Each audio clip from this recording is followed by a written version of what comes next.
Yeah, I mean, it was 2 days from going home. So we were just driving down. We were doing a mission called Right Seat Ride, which is where the new unit commander comes in, and they pretty much get to know the AO from the old unit. And so we're taking around, taking around the new guys, kind of joking. Christmas is coming up. We know it's close. We're almost done, and so we're happy. And then all of a sudden, boom, it went off.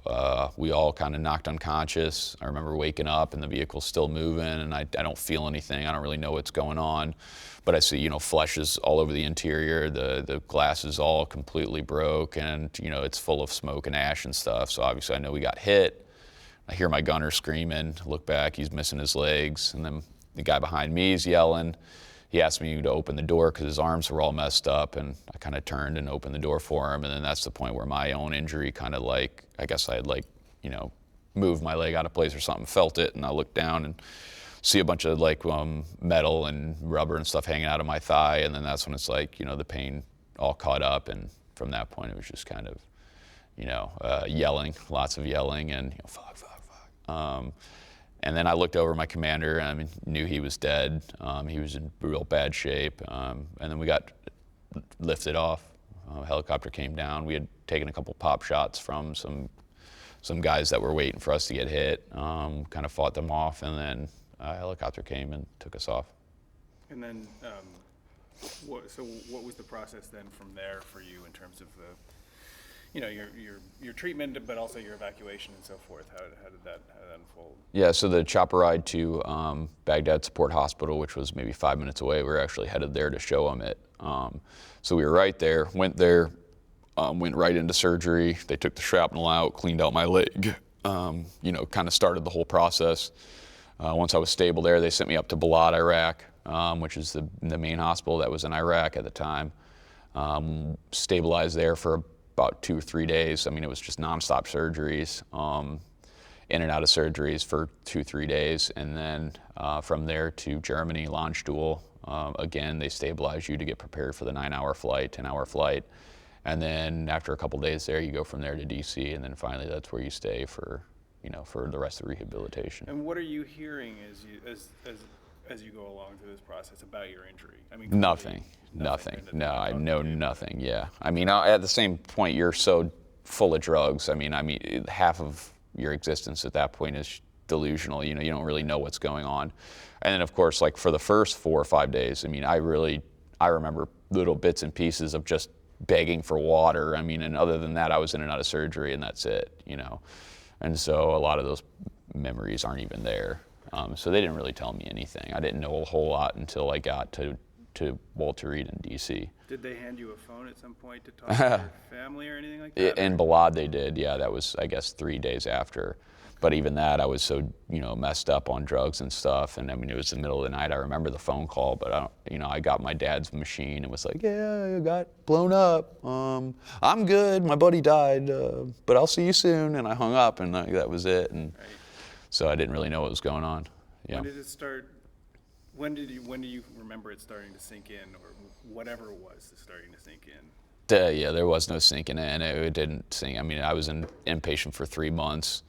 A week after I got to Walter Reed, even my femoral artery blew, and so that was kind of a whole new thing. So I didn't really understand what was going on at all. I understood, but it wasn't anything I comprehended, I guess. Right. And you obviously you lost your leg. That didn't happen initially. When did that happen, and how did that happen? Well, when my femoral artery blew, I died twice on the table, and so that initially I wasn't even going to live, and then I was going to lose my leg above the knee because of where the femoral artery blew. But finally, they took a vein out of this leg, put it into this leg, and saved the leg. But the tourniquet was on for so long; it was a 14-hour surgery that pretty much all my muscle in my lower limb died. So while it was initially untouched, after the femoral artery blew, it was actually pretty much equal to this, if not worse, because I had no use out of it. I couldn't bring my foot up, so it kind of just dangled there. And so I had a tendon transfer, had probably 33 some surgeries to try to fix it, to try to get some use out of the leg, and everything kind of kept falling short. And the tendon transfer was the last one that would have kind of helped me to run again and even walk normally, and it didn't work. And so I went in and kind of talked to him about my options, and I was like, I'd seen all these guys in physical therapy with their prosthetics and doing this crazy stuff. And I'm like, I should be doing that stuff. There's no reason I should keep this leg that's not doing me any good. They offered it as elective amputation. It wasn't. I was by no means the first elective amputee there. There had been probably like 10 other guys that had done it, and so I got to talk to them. And at that point, once you do enough research and talk to enough of these guys that have gone through it already, you realize it's really the best option for you, which it turned out being. So. He just looked at me one day. He was sitting in the room for, 3 or 4 hours. I said, baby, are you going to come out of your room today? And he looked up from his video game remote, and I realized that he had his gun right there. And he said, you guys would be better off without me. The insurance policy will pay for me whether I do it or someone else does it. He said, I'm just done. I don't need to be here. What was it he said? I'd be better off, you and the kids would be better off without me. And at that point, I panicked. I went into a rage of sorts because I was fed up, and I told him, I said, we're not gonna live this way. I'm gonna get some help. And I had inquired online and done searches. I didn't want to do too much because he's a computer guru and can see anything that you do. Not that I have anything to hide. I didn't want to do, too much poking and prying and cause, a bad day, because it could be a good day or it could be a bad day. So I called for help, and I was like, I don't know if I've called the right place, but I really need someone to come and talk to my husband. I need some help. I need you to send someone out here, get him to the hospital, whatever needs to be done. And they, of course, sent their finest police officers out to deal with it. One of them happened to be a veteran. Even though the other ones made him angry, and I got him out the house finally, one of them was a veteran. He walked in the room and he looked at him. He said, dude, I've been there too. He said something along those lines like, come on, let's go talk about it. And it was something about the way that he did it, and he made physical contact. He put his hand on his shoulder, and he snapped too, and he said, okay. He got up and he walked to the car, no problem. Just like that, he just went. He was very receptive to help.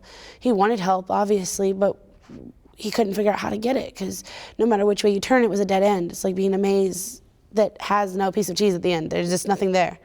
You're hitting walls every way you turn, and they're changing behind you every which way.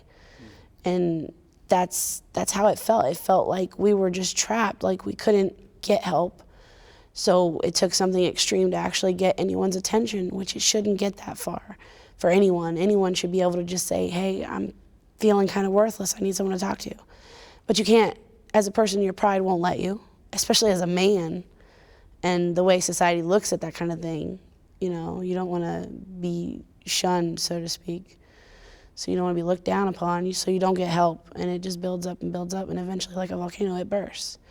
And that's the last thing I want to see happen to other people. It's not fair to feel that way. You should be able to enjoy a person if they get lucky enough to come home to you. Because every person that comes home is one of the luckiest ones there are, because there are so many that don't. Or, God forbid, they come home and they're not the same.